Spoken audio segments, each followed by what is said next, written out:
Bonjour à tous et bienvenue à ce dernier Brain Up DC Brain de l'année 2022. Je me présente rapidement, je suis Benjamin Debuté, CEO de DC Brain et je serai votre médiateur aujourd'hui. Donc bienvenue sur ce dernier Brain Up, un format un peu différent en cette fin d'année. L'idée c'était, au lieu d'avoir des slides et des présentations, plutôt un échange, une table ronde digitale avec nos deux intervenants, Oussam Haj et Pierre Lupo-Glazov. Merci à tous les deux de bien avoir voulu venir à ce Brain Up. Du coup, Oussam, merci encore d'avoir accepté notre invitation. Vous aviez participé au Brain Up en avril sur la green supply et l'optimisation de la chaîne logistique dans le monde industriel. Est-ce que vous pourriez vous présenter rapidement pour ceux qui ne vous connaîtraient pas encore? Bonjour Benjamin, bonjour à toutes et à tous. Donc, je m'appelle Oussam Haj. Je suis en charge de la supply chain des pièces de rechange de Stellantis, qui est donc issue de la fusion entre Fiat, Chrysler et Peugeot. Et j'ai passé l'essentiel de ma carrière, une trentaine d'années dans la supply chain, entre Alcatel, Michelin, Bombardier et maintenant Stellantis. Merci Oussam. Pierre, je vous passe la main. Vous aviez participé au Brain Up en octobre sur la hausse des coûts du transport comme opportunité pour la décarbonation. Est-ce que vous pourriez vous présenter, nous en dire un peu plus sur votre rôle à l'ADEME? Alors, très simplement, Pierre Lupo-Glazov, je suis au service transport et mobilité de l'ADEME, au siège de Montrouge, et je suis en charge d'un important programme qui embarque l'ensemble de l'écosystème transport et logistique, chargeurs, transporteurs et commissionnaires, le programme EVE pour engagement volontaire pour l'environnement. Et donc, je m'occupe, j'ai la charge de l'animation de ce programme qui embarque donc tout l'écosystème transport et logistique. Voilà. Parfait. Merci encore pour votre participation. Juste avant de commencer et rentrer dans le vif du sujet, je présente la plateforme qu'on utilise aujourd'hui. Je vois que certains ont commencé à échanger via le chat, donc n'hésitez pas à l'utiliser, à nous dire bonjour ou à l'utiliser pour échanger, et puis pour nous dire pourquoi au final vous participez à ce Brain Up. Vous avez aussi un onglet questions où vous pouvez interroger les intervenants durant leur intervention. Vous pouvez aussi liker des questions qui auraient été posées précédemment. Ça nous permettra de prioriser puisqu'on est en temps contraint en cette fin d'année. Et donc, si on manque un peu de temps, on pourra s'occuper des questions les plus importantes ou les plus plébiscitées par l'audience. Et puis, le dernier onglet sondage, pour ceux qui n'auraient pas participé à un Brain Up, on aime bien poser des questions à l'audience, connaître leur avis sur un certain nombre de sujets. Aujourd'hui, on va beaucoup parler de green supply, c'est un thème qui nous est cher chez DC Brain. Donc, on va vous poser quelques questions et n'hésitez pas à y répondre pour avoir un peu l'avis de tout un chacun. Évidemment, les réponses d'ailleurs sont anonymes. Voilà, tout est dit sur la plateforme. Je propose qu'on commence pour la première partie.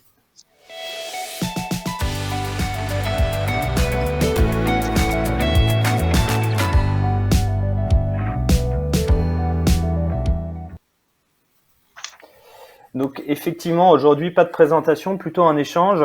Et je vais revenir sur quelques points saillants de l'année de 2022, en particulier sur la notion de décarbonation et de green supply. Oussam, je commence par vous. En avril, on avait évoqué la notion de green supply et vous nous aviez dit quelque chose que j'ai trouvé très intéressant, que cette notion d'environnement peut être considérée comme une contrainte, mais aujourd'hui, ça fait quelque part ça fait partie de la raison d'être de la supply chain. C'est un nouvel objectif. Vous nous aviez évoqué un certain nombre d'enjeux pour vous, en particulier l'augmentation du taux de remplissage des camions, qui est un vrai levier pour la décarbonation de l'industrie. Est-ce que vous pourriez nous faire un retour sur cette action, sur cette initiative? Est-ce qu'il y a eu des premiers effets? Qu'est-ce que vous avez mis en place pour augmenter ce KPI qui est évidemment primordial dans la décarbonation? Alors, en fin de compte, quand on s'était vu la dernière fois, j'avais parlé de plusieurs choses. J'avais parlé effectivement des flux, et dans les flux, il y avait le taux de remplissage des camions, mais il y avait aussi le packaging. J'avais parlé aussi de Green Factory et j'avais parlé de l'économie circulaire. Ce que je peux vous dire, c'est que sur le taux de remplissage, alors je n'ai pas le chiffre exact aujourd'hui, mais on continue à augmenter. On est, comme j'ai expliqué la dernière fois, on est presque à 100% de taux de remplissage. Donc, en fin de compte, on a un système précis où on remplit les camions avec les éléments que j'ai décrits la dernière fois. Par contre, concrètement, il y avait un point important qui était sur le packaging, c'était le fait d'arrêter d'utiliser des palettes en bois et d'utiliser du packaging métallique retournable. Et donc là, concrètement, qu'est-ce qu'on a fait? On avait pratiquement 80% de packaging en retournable. Et là, aujourd'hui, on est presque à 100%. En fin de compte, il y avait des pièces, les pare-chocs, tout ça, c'est des pièces assez importantes. Et donc, on a validé un investissement assez important, plusieurs millions d'euros, pour arrêter tout ce qui est packaging jetable et le remplacer par ces cases métalliques. Donc aujourd'hui, on n'a pratiquement plus que ça. Donc ça, c'est la première action concrète. La deuxième action concrète, c'était sur l'économie circulaire. Je vous ai expliqué comment on est en train de travailler, comment on ramasse les carcasses, comment on les reconditionne et ensuite on les expédie. Donc là, il y a une action majeure et qui a été annoncée par notre CEO, qui est la mise en place d'un hub mondial à Mirafiori, à côté de Turin, pour ramasser l'ensemble des carcasses de nos clients, les trier et ensuite les reconditionner et les vendre pour leur donner une seconde vie. Donc, on a fait beaucoup d'actions, mais je dirais les deux actions saillantes qui sont claires, c'est packaging pour les pièces qui sont très très grandes en métallique, retournable, avec un investissement important. Et la deuxième chose, c'est ce hub mondial qui est une première. Bien, merci Wissam pour ce retour d'expérience. Effectivement, ce qu'on voit quand dans la notion de décarbonation, c'est un certain nombre d'actions. La première consiste à investir dans des nouveaux moyens, sur des nouvelles motorisations ou, comme vous l'évoquez, sur des nouveaux packaging réutilisables. Il y a pas mal de sociétés qui se montent aujourd'hui, qui se développent pour tout type de contenants.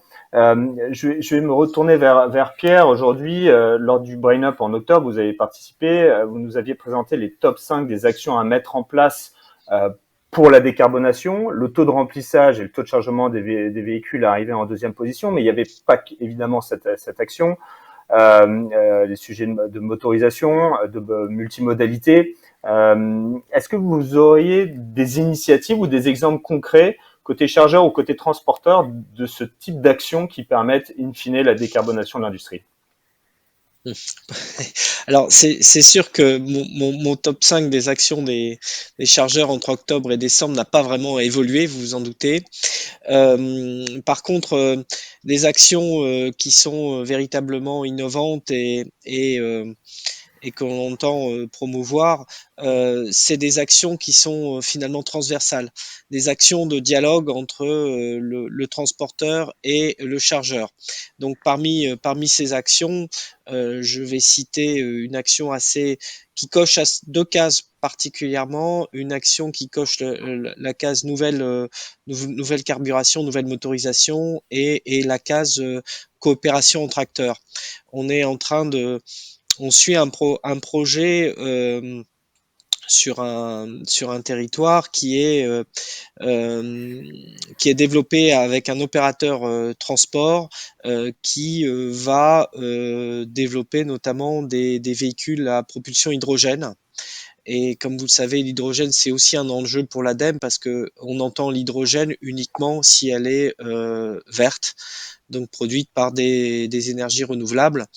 Et ce partenariat, il vise aussi à monter avec ses clients et d'autres acteurs une station spécifique, mais qui serait biocarburant multiple, donc hydrogène, voire recharge électricité et, euh, et biogaz, pour offrir une palette de solutions aux transporteurs qui soient sur des énergies décarbonées. Là où c'est cette initiative qui est en cours de développement aujourd'hui et que l'ADEME soutient, elle est intéressante parce que elle montre que les solutions que un chargeur ou un prestataire peut mettre en place ne tient que si cette solution est co-construite. Voilà, ça c'est une initiative récente qui va être primée d'ailleurs l'année prochaine lors de notre événement national le 7 février, trophée de la meilleure coopération entre acteurs que nous allons probablement délivrer. Enfin, c'est parmi les candidats. Je ne peux pas vous dire s'ils vont être sélectionnés, mais cette action est particulièrement emblématique pour nous parce que elle est sur le sujet de la transition et elle matérialise bien la relation entre acteurs et la coopération. Et le maître mot pour nous, si je dois le souligner, c'est cette coopération entre acteurs. Effectivement, merci Pierre. Effectivement, face à ce défi de la transition environnementale, les chantiers sont, je vais pas dire immenses, mais sont quand même assez larges. La notion de coopération, elle est au cœur de cette transition. Sur les sujets d'évolution du matériel, vous l'avez évoqué, le remplacement de la flotte ou le verdissement de la flotte, c'est un sujet majeur avec des investissements conséquents. Du coup, ça me permet d'introduire la prochaine question. Au dernier Brain Up en avril, on avait posé la question à l'audience sur les moyens mis en place pour limiter l'empreinte carbone de la logistique. Alors, la première réponse, c'était déjà la mise en place des éco-pratiques, de l'éco-conduite. Et puis venait aussi le changement du matériel roulant, la meilleure traçabilité, l'intégration d'outils innovants permettant de réduire les kilomètres parcourus. Oussam, je crois que vous avez travaillé sur des initiatives autour des KPI ou autour de la traçabilité et d'outils innovants qui permettent in fine le verdissement de votre empreinte écologique. Est-ce que vous pourriez nous en dire un peu plus? Oui, en effet, alors, ce qu'il faut savoir, c'est que la façon de gérer les usines et les plateformes logistiques, on a ce qu'on appelle une feuille de route. C'est-à-dire, tous les ans, on définit notre vision sur les 5 ans à venir. Et pour ça, normalement, on définit les investissements et on définit les indicateurs. Et en général, c'est surtout sur la qualité de service et sur la productivité. Donc là, ce qui est nouveau avec la notion de Green Factory, c'est qu'on a mis des KPI précis pour les aspects écologiques, donc la consommation d'eau, l'énergie, etc. Et ces indicateurs donc sont en place, donc on les mesure régulièrement tous les mois, et on a une gouvernance qui va jusqu'au président de l'entreprise où on présente notre roadmap, mais aussi les investissements nécessaires pour arriver à cette décarbonisation. Et donc effectivement, on a des KPI incontestable et surtout une vraie gouvernance où on rend compte de l'évolution de ces KPI au plus haut niveau de l'entreprise. Effectivement, vous aviez évoqué cette initiative de Green Factory. Moi, ce que je trouve assez passionnant, c'est intégrer des indicateurs verts dans le pilotage de la performance. Et donc, aujourd'hui, un site ou une entreprise industrielle comme Stellantis intègre vraiment ces sujets. Donc, c'est plus du nice to have. C'est mon sentiment. Ça devient du must have. Et heureusement, d'ailleurs. Je vais vous poser la question, Oussam. Je vais rebondir dessus et en parallèle, c'est une question qu'on pose à l'audience. Quels sont les freins qui vous empêchent d'accélérer vos résultats sur la supply chain verte? Juste une petite question, lorsque vous avez mis en place ces KPI, Oussam, ces KPI verts, quels sont les grands freins? Qu'est-ce qui a été compliqué à mettre en place? En fin de compte, j'aurais bien voulu trouver des freins, mais il n'y avait pas tant de freins que ça. En fin de compte, c'est une approche, on va dire, j'aime pas trop le mot, mais un peu top-down. C'est-à-dire qu'au plus haut niveau de l'entreprise, on a dit maintenant, on a une feuille de route, et dans ces feuilles de route, il y a des KPI précis. Donc, c'est pas chaque site qui définit ses KPI. Par exemple, sur la consommation d'eau, c'est précis, c'est le nombre de litres par mètre carré de surface. Point. Et donc, on a cet KPI qui est défini par tout le monde. Et comme il est défini de façon, constante pour les 300 000 employés du groupe, eh bien, on n'a pas eu de difficulté ni à développer l'indicateur, ni à le mesurer, ni quoi que ce soit. Ça me rappelle un peu quand j'étais chez Michelin. À un moment donné, le point clé, c'était les accidents de travail. Donc, à l'époque, Édouard Michelin était le président. Il a dit maintenant, je veux dans chaque réunion du comité exécutif, voir cet indicateur. Et quand ça vient du plus haut niveau de l'entreprise, ça marche. Donc je dirais qu'il y a une volonté d'aller dans cette direction. J'aurais bien voulu te donner ou vous donner on peut se tutoyer, peut-être c'est plus simple, te donner quelques freins, mais honnêtement, non. Il n'y a pas vraiment de freins. Après, les freins peuvent être techniques, c'est-à-dire que dans la mise en place de cette Green Factory, il y a des choses simples. Bon, la consommation d'eau, c'est pas compliqué. Il faut récupérer l'eau du ciel, ça c'est facile. Donc il n'y a pas de frein technique. En revanche, par exemple, il y a des activités comme le cataphorèse, qui est une activité qui consomme beaucoup d'énergie. Et là, il y a des freins techniques. Mais je dirais, c'est normal, c'est la vie. Donc il y a des gens qui travaillent pour trouver des solutions techniques. Donc il n'y a pas de frein, genre que les gens ne sont pas d'accord ou qu'il y a des gens qui sont contre ou des choses comme ça. Il y a tout simplement, comme n'importe quel sujet, quelques freins techniques qu'il faut régler. Mais je dirais, voilà. J'aurais bien voulu te donner quelques freins, mais non, on n'en trouve pas. À mon avis, ce qu'il faut, c'est surtout mettre en place ce qu'on a dit qu'on allait faire. Point. Ouais, ce que je retiens de ton exemple, Oussam, c'est déjà l'existence de Quick Win sur le verdissement d'une empreinte, que ce soit sur la partie industrielle, prod, sur la partie transport, ça existe. Et puis après, une volonté stratégique de l'entreprise d'évoluer vers un verdissement de l'ensemble de ses aspects, de l'ensemble de ses impacts.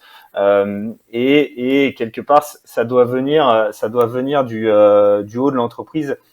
Alors, je fais un petit spoiler sur la partie 2. Ça vient aussi des consommateurs. J'y reviendrai. Pierre, je voulais vous poser une question. Quand on parle de KPI, on parle de digitalisation, on parle à la fin du dernier Brain Up en octobre, vous aviez échangé avec Apply et Chronopost, et vous nous disiez optimiser, c'est massifier, réduire ses coûts, sa dépense d'énergie. Et au final, les outils digitaux dans ce cadre-là offrent de formidables capacités de gain. Je vous passe la main, Pierre. Quelle est votre vision de la maturité des transporteurs et des chargeurs sur ces aspects digitaux et quelles sont les futures tendances en 2023 sur cette digitalisation des opérations qui permettent des gains en termes de décarbonation assez importants? Oui, merci. Plusieurs questions en une, désolé. Ouais, vaste sujet. En fait, je pense que déjà, les solutions digitales, si on parle de ça, je reviens juste sur ce qu'a dit Oussam parce que je partage totalement son analyse et l'idée de mettre en place ces KPI pour suivre les tendances et agir, surtout agir. À la limite, moi je résumerai en une phrase, de la mesure naît l'action. Et c'est ce que nous apportent aujourd'hui les solutions et les outils digitaux.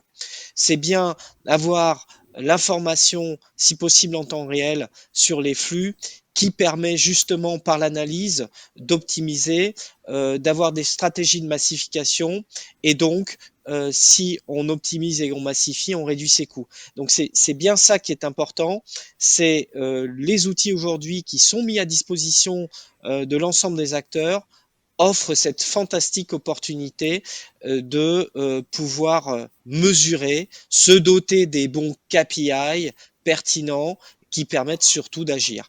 Parce que dans ce qu'a dit Oussam, il y a aussi une chose importante, c'est justement la vision et l'action qui est sous-jacente à la mise en place de Key Process Indicators qui sont plutôt verts. Effectivement, les KPI, ça permet déjà d'identifier les points de douleur, et puis derrière de définir des plans d'action qu'on va pouvoir suivre. Et c'est la première des choses, c'est de mesurer. Quand on voit le développement d'une entreprise comme EcoVadis, on sent bien que ça a du sens. Quand on parle de décarbonation, il faut déjà mesurer les émissions de CO2, en particulier dans le transport. Oussam, un élément de réponse sur les tendances de la digitalisation. Qu'est-ce que vous pouvez faire ou allez faire au-delà de ces KPI verts sur le sujet de la Green Factory ou sur d'autres? Alors, au niveau de la digitalisation, je pense que c'est le point que j'avais décrit dans le dernier Brain-Up, qui est le TMS. C'est-à-dire qu'aujourd'hui, le taux de remplissage que je décrivais tout à l'heure, il est très bon. mais ça tombe pas du ciel. C'est pas bon parce que on pousse à remplir dans le camion. En fin de compte, on a un TMS qui permet d'optimiser les tournées. Et en fonction des flux, soit on a de quoi faire une navette quotidienne et là, naturellement, le camion est rempli, soit on peut pas et le système va nous aider à faire des tournées. Et donc, je pense que la digitalisation, permet effectivement d'optimiser des choses bien définies. Donc voilà, c'est un exemple concret. Moi, je pense effectivement que le TMS, un TMS vraiment qui permet d'optimiser les tournées, optimise les coûts et optimise l'impact carbone. Je suis sûr qu'il y a plein d'exemples de digital, mais en fin de compte, il faut déjà, avant de parler de l'outil, avoir une vision claire. Qu'est-ce qu'on cherche? Voilà. Sur le transport, notre vision, nous, et je vous ai expliqué la dernière fois pourquoi, c'était de remplir au maximum les camions. On peut trouver des endroits où on peut choisir d'autres choses. Mais compte tenu de notre vision, qui est taux de remplissage, le TMS est le bon outil. Peut-être que des gens ont d'autres visions et du coup, ils ont besoin d'autres outils. En tout cas, nous, ça rejoint ce qu'on vit chez DC Brain. Il y a effectivement des TMS qui sont aujourd'hui devenus un incontournable du marché avec une fonction transactionnelle et puis après sur lequel vont se plugger des modules d'intelligence qui permettent d'optimiser. Mais la première étape, c'est mesurer, comprendre et puis définir la stratégie. Et ça doit se jouer au plus haut niveau de l'entreprise.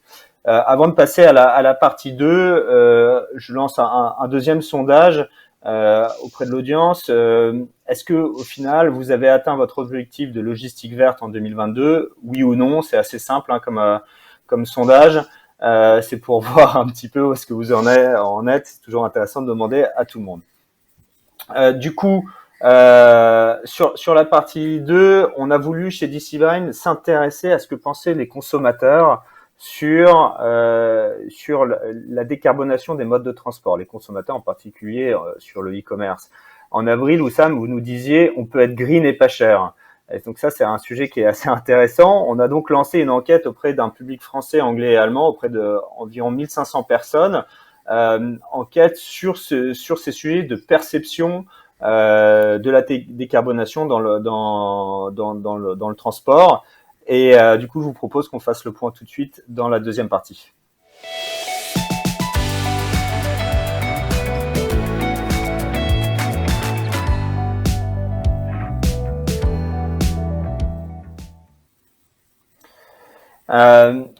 Du coup, sur cette enquête, on a vraiment voulu essayer de comprendre la perception des consommateurs e-commerce sur le mode de livraison.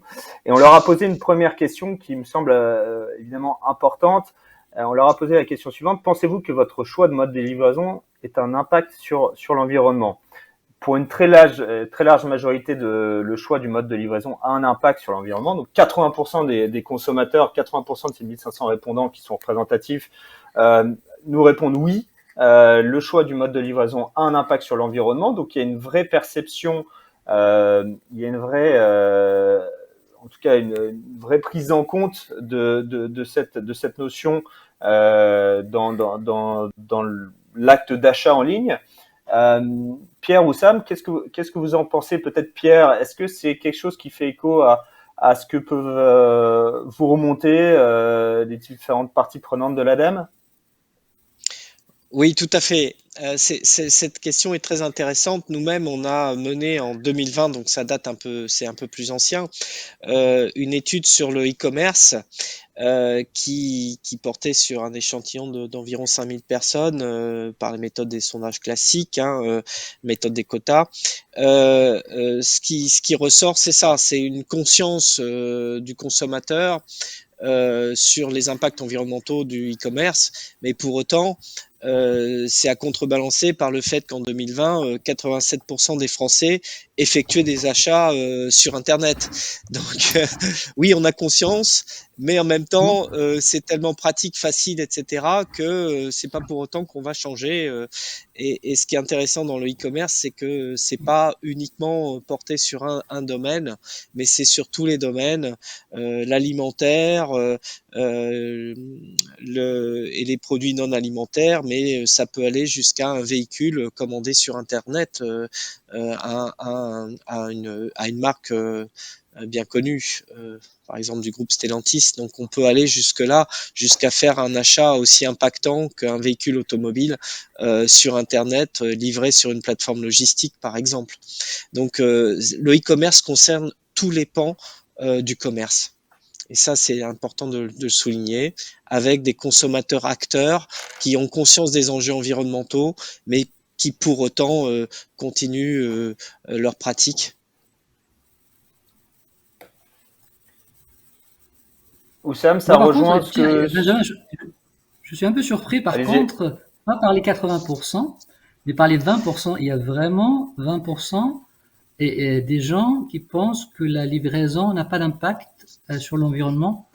C'est étonnant. Donc, je suis pas très surpris par les 80, mais je suis plutôt surpris par les 20. Ça pourrait être intéressant de leur demander comment ça se fait qu'une livraison n'a pas d'impact sur l'environnement. Effectivement, on pourra poser la question dans une nouvelle enquête. Et ça rejoint complètement les prochaines questions qu'on a posées aux, aux répondants sur les choix de mode de transport.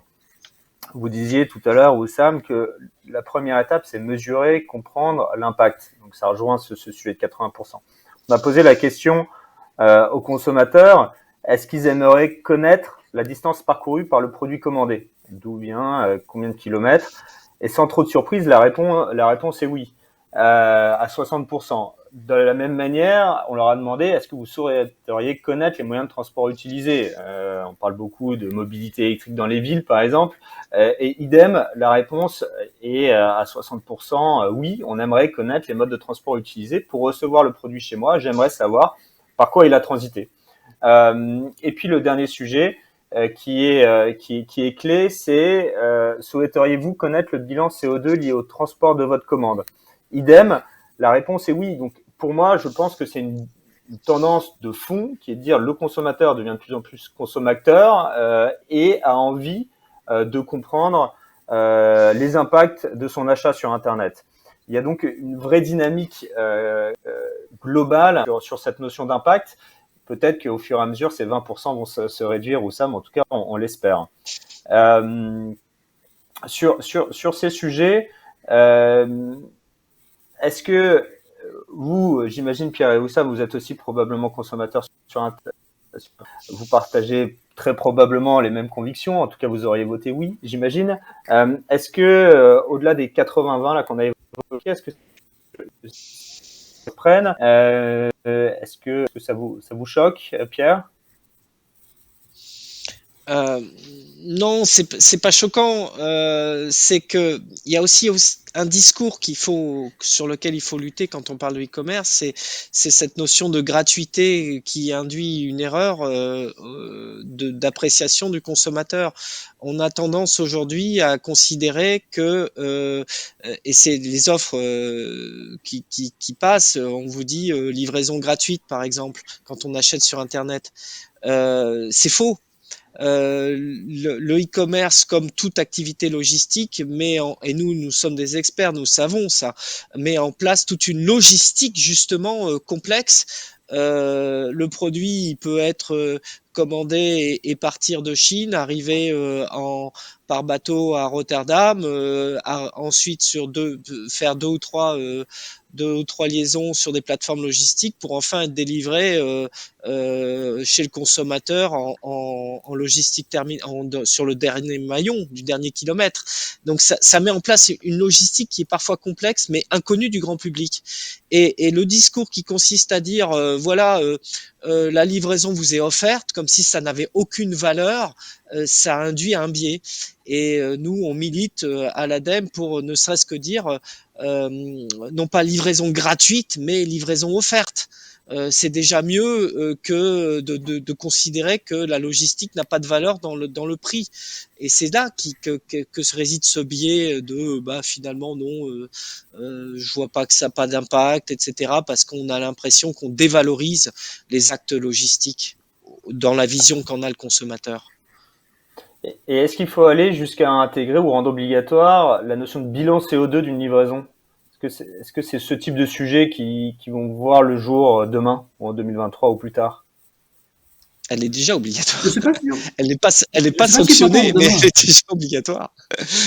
Ok, donc Si je puis me Pour la permettre, petite histoire, peut-être pour la petite vas-y. histoire, hier j'étais à, à la remise des trophées. Il y avait une start-up qui propose quelque chose qui fait écho avec ce que vous venez de dire. C'est une start-up en fait, qui ont fait le constat suivant. C'est qu'on nous propose soit une livraison rapide, payante ou offerte, mais faussement ouverte, ou une livraison plus longue qui est supposée être écologique. Mais on ne sait pas si, parce que c'est plus long, c'est plus écologique. Et en fin de compte, cette start-up, elle a mis en place un système qui permet justement de garantir, en acceptant une certaine flexibilité sur les dates, que la livraison soit 100% verte. Donc, ce qu'on est en train de dire, c'est pas pour 2023, pour 2024, il y a déjà des solutions existantes pour des produits précis où on arrive à intégrer cette notion de livraison verte. C'est pas une livraison rapide, c'est pas une livraison lente, c'est une livraison verte. Ça rejoint d'ailleurs ce qu'on voit dans l'enquête, c'est que cette notion de livraison verte, elle ressort de plus en plus dans les réponses, en tout cas des consommateurs. Je fais le lien avec cette notion de green supply. On avait posé la question pendant un des brain-up sur, au final, quels sont les moteurs de la mise en place de la green supply. Pourquoi, en tant qu'industriel ou transporteur, vous allez vers la décarbonation? Il y avait plusieurs types de réponses. Et donc, celle qui remontait, c'était pour répondre aux demandes des clients finaux. Et la deuxième, c'était la notion de par conviction, en fait. Aujourd'hui, effectivement, on porte tous, en tout cas, on le vit tous dans notre vie de tous les jours, cette transition écologique, environnementale, et ça impacte nos choix professionnels ou sur la façon sur nos volontés professionnelles. Je vais vous poser la question à tous les deux. Est-ce que vous sentez une accélération de la prise en compte de ces sujets? Et est-ce que, au final, quelque part, il n'y a pas une tendance générationnelle qui va accélérer cette tendance au sein des entreprises? Oussam, peut-être en premier. Alors, il est clair que parfois dans les embauches, quand on discute avec des jeunes, c'est une question qui revient et la nouvelle génération est plus sensible à ce sujet-là. Mais je dirais, bon, au-delà de la conviction, au-delà le fait aussi que ça vienne par les clients ou par les actionnaires, il y a aussi la loi. Et en fin de compte, un des éléments majeurs, c'est la réglementation. Et donc la réglementation, quand vous voulez bouger toute une société, compter uniquement sur la conviction des uns et des autres est pas toujours efficace. Donc parfois, on est obligé d'avoir des lois. À l'époque, par exemple, tout le monde savait que c'était très mauvais de fumer dans un restaurant, jusqu'à ce qu'il y ait la loi E20, bah, les gens continuaient quand même à fumer. Et ils disaient, tiens, une petite cigarette de temps en temps, ça fait pas de mal. Donc, à un moment donné, la réglementation met les points sur les i. Donc, moi, je crois plus quand même, évidemment, la nouvelle génération va aider, mais il faut qu'il y ait une réglementation aussi qui structure ces choses-là. Pierre, un avis sur cette notion? Est-ce que c'est une tendance générationnelle? Est-ce qu'il faut que ce soit appuyé aussi par des contraintes réglementaires, sans doute? Alors, le représentant de l'agence gouvernementale pour l'environnement ne peut que souscrire à ce propos, mais je le compléterai. Effectivement, dans les leviers de la politique publique, nous avons effectivement le levier de la réglementation qui va contraindre les acteurs à aller dans le sens que l'on veut. Ça, c'est un premier facteur, mais il y a aussi l'incitation. Il faut aussi être capable dans les politiques publiques d'inciter les acteurs à y aller, ne pas seulement les contraindre, mais les aider, par exemple. Les aider à financer des projets innovants, les aider à passer à l'acte, les conseiller.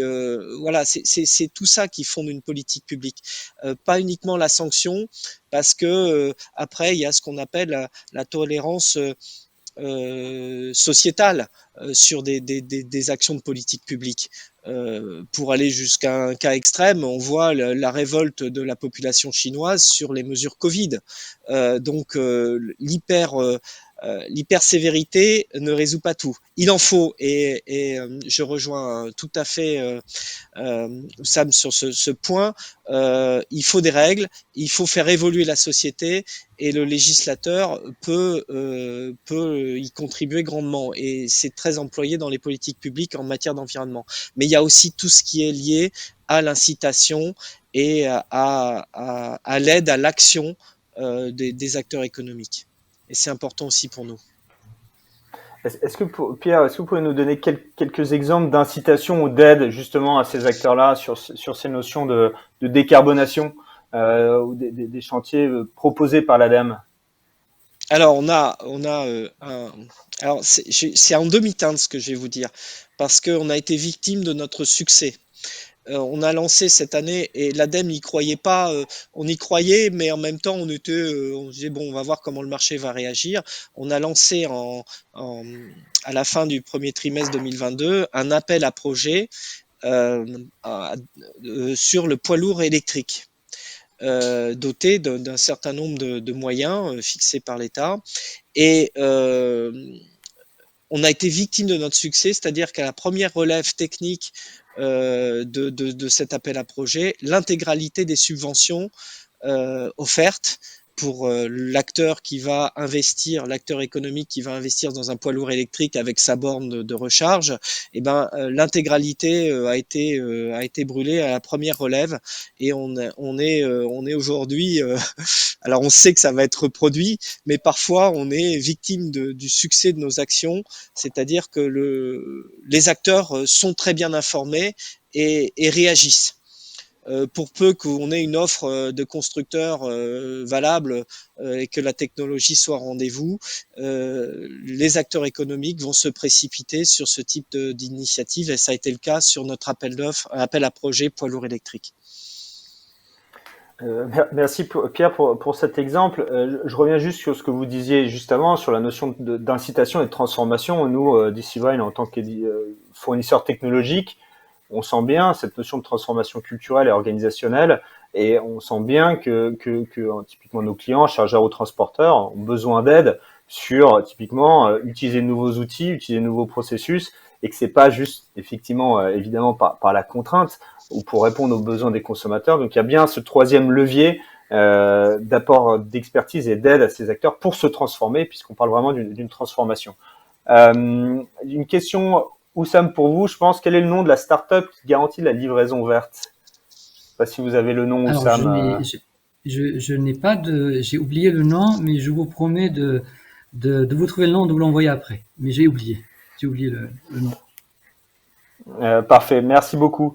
On avait une dernière, un dernier élément à présenter sur cette thématique pour clore la deuxième partie. On parlait du bilan CO2, et c'est bien, d'après les consommateurs, la donnée qui semble la plus pertinente pour comprendre l'impact écologique de leur livraison, mieux comprendre au final ce qu'ils achètent, et derrière les empreintes ou l'empreinte de leurs achats. Je vais poser une dernière question à l'audience. De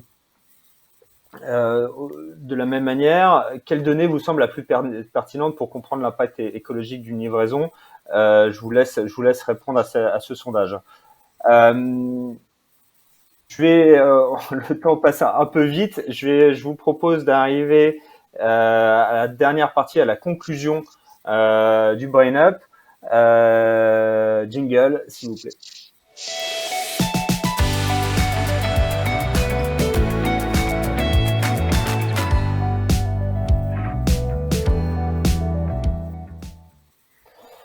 Alors, on a posé une question aux consommateurs, une dernière question, enfin, plusieurs, mais une dernière question cruciale. On a posé la question: est-ce que vous préfériez attendre un produit en livraison plus longtemps si cela permettait de diminuer les émissions CO2, ou est-ce que vous préfériez payer plus cher une livraison si cela permettait de diminuer les émissions de CO2? Alors, c'est marrant parce qu'on a évoqué les deux sujets. Oussam l'a évoqué avec cet exemple de start-up qui permet une livraison verte.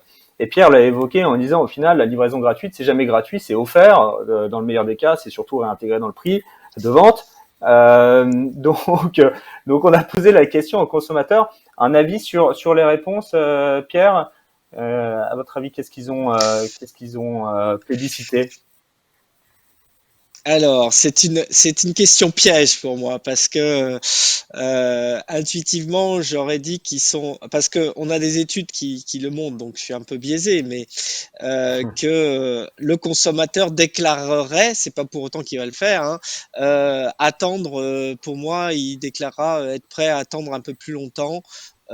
Pour économiser le CO2, donc partir sur des modes un petit peu plus voilà, un petit peu plus vertueux dans le sens que l'express n'est pas forcément la meilleure solution. Si on est prêt à attendre quelques jours de plus, pourquoi pas. Mais moi, je suis prêt à entendre aussi que le consommateur est prêt à faire un effort pour avoir des solutions moins émissives en CO2, quitte à payer un peu plus cher. Mais je pense qu'il va quand même Merci. dire qu'il est prêt à attendre un peu longtemps. Voilà. Oussam, un avis sur le sujet, sur cette question, attendre versus payer plus cher? Je, je, pour rebondir, je pense qu'il y a toujours une différence entre ce que l'on dit et ce que l'on fait. C'est-à-dire que j'ai du mal à imaginer que le consommateur dise je m'en fous. Il va dire oui, je suis prêt à payer plus ou à attendre plus pour préserver la planète. Et il y a très peu de gens, à mon avis, qui vont dire le contraire. Donc moi, je me méfie un peu de la réponse. Mais en tout cas, j'aurais tendance à dire, ils vont dire oui, on paye plus ou on entend plus pour préserver la planète. Justement, est-ce qu'on peut mettre les résultats à l'écran? Vous devez les voir. Donc effectivement, avec un petit peu de pincettes, avec quelques pincettes, la majorité des gens nous ont dit on préfère attendre plus que payer plus cher. Mais comme le dit Oussam, effectivement, il faut faire attention entre l'intention et l'acte. Il y a parfois des écarts. On peut le voir côté consommateur, on le voit aussi côté industriel parfois. Et donc, on aimerait voir ce type de sujet ou en tout cas d'intention se concrétiser sans doute un peu plus. Donc oui, ils préfèrent attendre plus longtemps. En tout cas, c'est ce qu'ils disent. Si cela permet de diminuer les émissions de CO2. Donc merci de vous être prêté au jeu. Peut-être une dernière question. Je crois que le brain-up s'achève bientôt. Une dernière question pour vous deux. En un mot, qu'est-ce qui va changer en 2023 concernant la green supply chain? S'il devait y avoir un seul sujet pour 2023, pour vous, la tendance majeure 2023 sur la décarbonation de la supply chain, Pierre, quel serait-il? À ce sujet, j'ai pas de boule de cristal. Moi, je reviens sur mon idée de base parce que c'est ce qui nous mobilise en ce moment. C'est la coopération entre acteurs de la supply chain.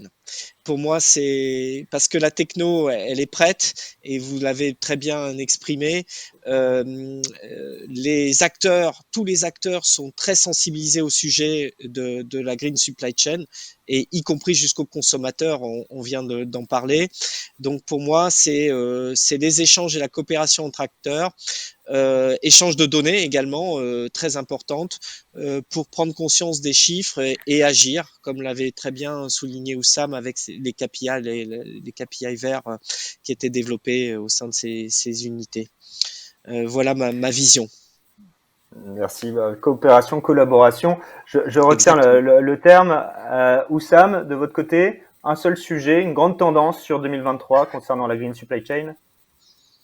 C'est vraiment difficile de donner un seul sujet, mais je dirais, bon, la coopération, c'est clair. Et l'exemple de porte-conteneurs à voile, c'est un très bon exemple. C'est une coopération entre une dizaine d'entreprises pour définir un mode de transport propre. Donc ça, c'est clair, et donc je rejoins ce point. Mais il y a peut-être un autre point qui est, à mon avis, lié à ce qui s'est passé avec le Covid, cette histoire de masques qui manquaient partout. Et il y a des questionnements sur le sourcing, c'est-à-dire que est-ce que la chaîne d'approvisionnement, elle est, quand on va chercher les produits très très loin, est-ce que ça a du sens? Est-ce qu'il n'y a pas des choses qu'il faut sourcer localement? Et donc cet aspect-là, qui est plutôt un aspect de gestion de risque, peut avoir un impact aussi sur l'aspect écologique. Donc je dirais pas un point, mais deux, coopération et peut-être sourcing, disons, intelligent. Pas local forcément, mais en tout cas fait de façon intelligente pour avoir un impact sur l'environnement, mais aussi gestion des risques. Bien noté, on est pas loin du sujet de réindustrialisation ou en tout cas de simplification des supplies. Bon, j'adhère complètement au sujet. En tout cas, merci à tous les deux, à Pierre et Oussam, d'avoir partagé votre expertise sur l'année 2022 et puis sur la projection 2023. Plusieurs tendances, coopération, sourcing intelligent, j'ai bien noté le terme. En tout cas, merci à tous. J'en profite du coup pour souhaiter de bonnes fêtes de fin d'année à l'ensemble de l'audience. Et puis à très vite en 2023 pour un nouveau Brain Up. Merci à tous.